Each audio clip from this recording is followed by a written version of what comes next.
Welcome. Today we're reading the chapter Dark Plans of the novel Adventures of Huckleberry Finn. Now, sit tight and let's get into it.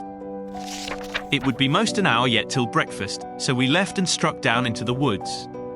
Because Tom said we got to have some light to see how to dig by, and a lantern makes too much, and might get us into trouble. What we must have was a lot of them rotten chunks that's called foxfire, and just makes a soft kind of a glow when you lay them in a dark place. We fetched an armful and hid it in the weeds, and sat down to rest, and Tom says, kind of dissatisfied.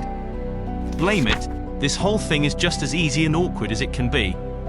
And so it makes it so rotten difficult to get up a difficult plan. There ain't no watchman to be drugged now, there ought to be a watchman. There ain't even a dog to give a sleeping mixture to. And there's Jim chained by one leg, with a 10-foot chain, to the leg of his bed. Why, all you got to do is to lift up the bedstead and slip off the chain. And Uncle Silas, he trusts everybody. Sends the key to the pumpkin-headed nigger, and don't send nobody to watch the nigger.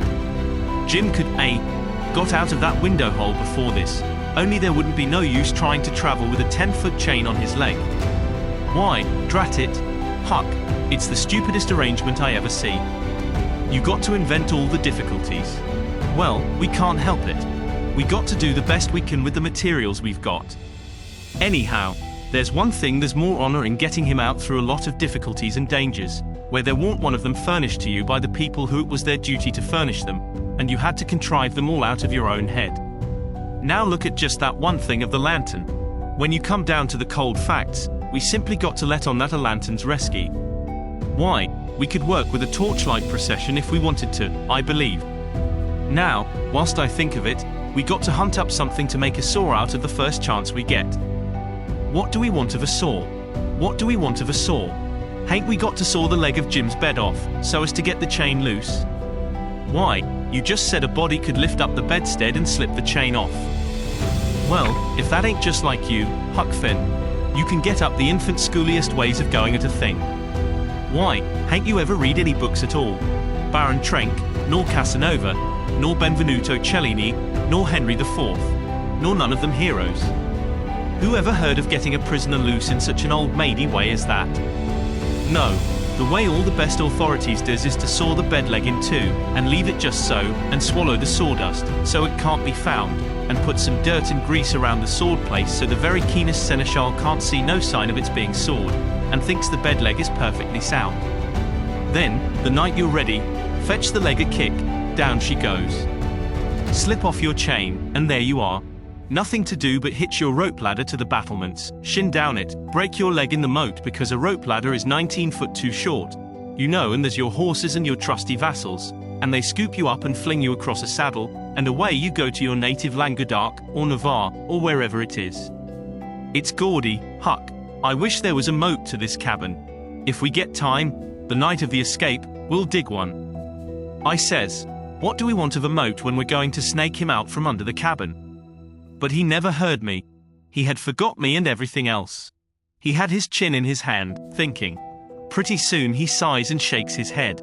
Then sighs again, and says, no, it wouldn't do, there ain't necessity enough for it. For what? I says. Why, to saw Jim's leg off, he says. Good land, I says. Why, there ain't no necessity for it. And what would you want to saw his leg off for, anyway? Well, some of the best authorities has done it. They couldn't get the chain off, so they just cut their hand off and shoved. And a leg would be better still. But we got to let that go. There ain't necessity enough in this case. And, besides, Jim's a nigger, and wouldn't understand the reasons for it, and how it's the custom in Europe. So we'll let it go. But there's one thing, he can have a rope ladder. We can tear up our sheets and make him a rope ladder easy enough. And we can send it to him in a pie. It's mostly done that way. And I've a worse pies. Why, Tom Sawyer, how you talk, I says. Jim ain't got no use for a rope ladder. He has got use for it. How you talk, you better say. You don't know nothing about it. He's got to have a rope ladder. They all do. What in the nation can he do with it? Do with it? He can hide it in his bed, can't he? That's what they all do. And he's got to, too. Huck, you don't ever seem to want to do anything that's regular. You want to be starting something fresh all the time. Suppose he don't do nothing with it. Ain't it there in his bed, for a clue, after he's gone? And don't you reckon they'll want clues? Of course they will. And you wouldn't leave them any? That would be a pretty howdy-do, wouldn't it? I never heard of such a thing. Well, I says, if it's in the regulations, and he's got to have it, all right, let him have it. Because I don't wish to go back on no regulations. But there's one thing. Tom Sawyer, if we go to tearing up our sheets to make Jim a rope ladder, we're going to get into trouble with Aunt Sally, just as sure as you're born. Now, the way I look at it, a hickory bark ladder don't cost nothing, and don't waste nothing, and is just as good to load up a pie with, and hide in a straw tick, as any rag ladder you can start. And as for Jim, he ain't had no experience, and so he don't care what kind of a. Oh, shucks, Huck Finn. If I was as ignorant as you, I'd keep still, that's what I'd do. Who ever heard of a state prisoner escaping by a hickory bark ladder? Why, it's perfectly ridiculous. Well, all right, Tom, fix it your own way. But if you'll take my advice, you'll let me borrow a sheet off of the clothesline. He said that would do. And that gave him another idea, and he says, borrow a shirt, too. What do we want of a shirt, Tom? Want it for Jim to keep a journal on. Journal your granny, Jim can't write. Suppose he can't write, he can make marks on the shirt, can't he, if we make him a pen out of an old pewter spoon or a piece of an old iron barrel hoop? Why, Tom, we can pull a feather out of a goose and make him a better one. And quicker, too. Prisoners don't have geese running around the donjon keep to pull pens out of, you muggins. They always make their pens out of the hardest, toughest, troublesomest piece of old brass candlestick or something like that they can get their hands on. And it takes them weeks and weeks and months to file it out, too, because they've got to do it by rubbing it on the wall. They wouldn't use a goose quill if they had it. It ain't regular. Well, then, what LL we make him the ink out of? Many makes it out of iron rust and tears. But that's the common sort, and women. The best authorities uses their own blood. Jim can do that. And when he wants to send any little common ordinary mysterious message to let the world know where he's captivated, he can write it on the bottom of a tin plate with a fork and throw it out of the window. The Iron Mask always done that, and it's a blame good way, too.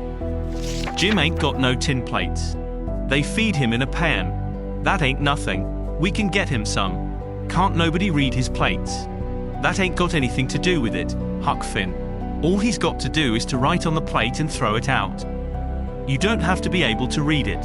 Why, half the time you can't read anything a prisoner writes on a tin plate, or anywhere else. Well, then, what's the sense in wasting the plates? Why, blame it all, it ain't the prisoner's plates. But it's somebody's plates, ain't it? Well, Spossen it is.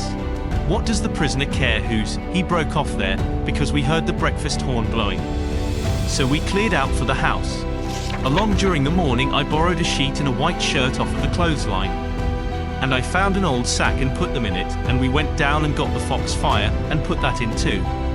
I called it borrowing, because that was what Pat always called it. But Tom said it weren't borrowing, it was stealing. He said we was representing prisoners. And prisoners don't care how they get a thing, so they get it, and nobody don't blame them for it, either. It ain't no crime in a prisoner to steal the thing he needs to get away with, Tom said. It's his right. And so, as long as we was representing a prisoner, we had a perfect right to steal anything on this place we had the least use for to get ourselves out of prison with. He said if we weren't prisoners it would be a very different thing, and nobody but a mean, ornery person would steal when he weren't a prisoner.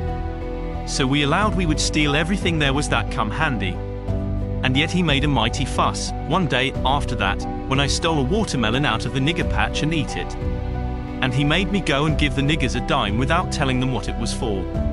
Tom said that what he meant was, we could steal anything we needed. Well, I says, I needed the watermelon. But he said I didn't need it to get out of prison with. There's where the difference was. He said if I wanted it to hide a knife in, and smuggle it to Jim to kill the seneschal with, it would been all right. So I let it go at that, though I couldn't see no advantage in my representing a prisoner if I got to set down and chore over a lot of gold leaf distinctions like that every time I see a chance to hog a watermelon. Well, as I was saying, we waited that morning till everybody was settled down to business, and nobody in sight around the yard. Then Tom he carried the sack into the lean-to whilst I stood off a piece to keep watch. By and by he come out, and we went and sat down on the woodpile to talk. He says, Everything's all right now except tools. And that's easy fixed. Tools? I says. Yes. Tools for what? Why, to dig with. We ain't a-going to gnaw him out, are we? Ain't them old crippled picks and things in there good enough to dig a nigger out with? I says. He turns on me, looking pitying enough to make a body cry, and says, Huck Finn, did you ever hear of a prisoner having picks and shovels, and all the modern conveniences in his wardrobe to dig himself out with? Now I want to ask you, if you got any reasonableness in you at all, what kind of a show would that give him to be a hero? Why, they might as well lend him the key and done with it. Picks and shovels, why, they wouldn't furnish M to a king. Well, then, I says, if we don't want the picks and shovels, what do we want? A couple of case knives. To dig the foundations out from under that cabin with. Yes. Confound it, it's foolish, Tom. It don't make no difference how foolish it is, it's the right way and it's the regular way.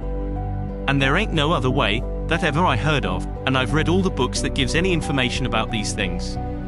They always dig out with a case knife and not through dirt, mind you.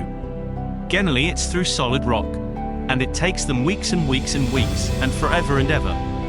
Why, look at one of them prisoners in the bottom dungeon of the Castle d'If, in the harbour of Marseille, that dug himself out that way. How long was he at it, you reckon? I don't know. Well, guess. I don't know. A month and a half. 37 year and he come out in China. That's the kind. I wish the bottom of this fortress was solid rock. Jim don't know nobody in China. What's that got to do with it? Neither did that other fellow. But you're always wandering off on a side issue. Why can't you stick to the main point? All right, I don't care where he comes out, so he comes out. And Jim don't, either, I reckon. But there's one thing. Anyway, Jim's too old to be dug out with a case knife. He won't last. Yes, he will last, too. You don't reckon it's going to take 37 years to dig out through a dirt foundation, do you? How long will it take, Tom? Well, we can't risk being as long as we ought to, because it mayn't take very long for Uncle Silas to hear from down there by New Orleans. He'll hear Jim ain't from there.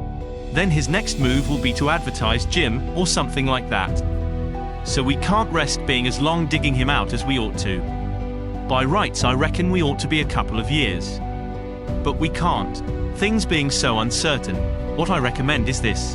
That we really dig right in, as quick as we can. And after that, we can let on, to ourselves, that we was at it 37 years. Then we can snatch him out and rush him away the first time there's an alarm. Yes, I reckon that LL be the best way. Now, there's sense in that, I says. Letting on don't cost nothing. Letting on ain't no trouble. And if it's any object, I don't mind letting on we was at it 150 year. It wouldn't strain me none, after I got my hand in. So I'll mosey along now, and smooch a couple of case knives. Smooch 3, he says. We want one to make a saw out of. Tom, if it ain't unregular and irreligious to sayest it, I says, there's an old rusty saw blade around yonder sticking under the weatherboarding behind the smokehouse. He looked kind of weary and discouraged like, and says, it ain't no use to try to learn you nothing, Huck. Run along and smooch the knives, 3 of them. So I done it. Did you enjoy today's chapter of Adventures of Huckleberry Finn? Why not subscribe and ring the bell?